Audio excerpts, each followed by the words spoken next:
నమస్తే అందరికీ. ఈరోజు మనం భగవద్గీతలో 2వ అధ్యాయం యొక్క 49వ శ్లోకం గురించి తెలుసుకుందాం. దురేణ హ్యవారం కర్మ బుద్ధి యోగ ధనుంజయ బుద్ధౌ శరణం అన్విచ్చ కృపాణ ఫలహేతవ.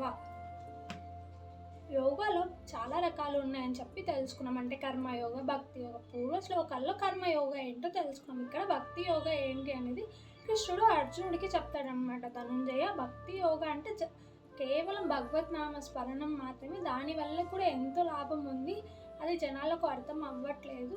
నన్ను ప్రేమతో, భక్తితో నన్ను భగవత్ నామ స్మరణ చేస్తే వాళ్ళు ఎంతో అంటే జీవితంలో ఎంతో ముందుకు వెళ్తారు, ఎంతో మహోన్నత స్థాయిని చేరుకుంటారు.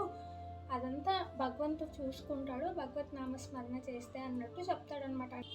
మానవులు వాళ్ళ శక్తిని ప్రేమతో, భక్తితో ఆ భగవంతునికి సేవ చేసుకొని భగవంతుని నామస్మరణ చేస్తే భగవంతుడు ఎంతో సంతోషిస్తాడు అని చెప్పి చెప్తారు ఈ శ్లోకంలో. కనుక మనం కూడా భగవత్ నామస్మరణ చేద్దామా? కృష్ణ కృష్ణ.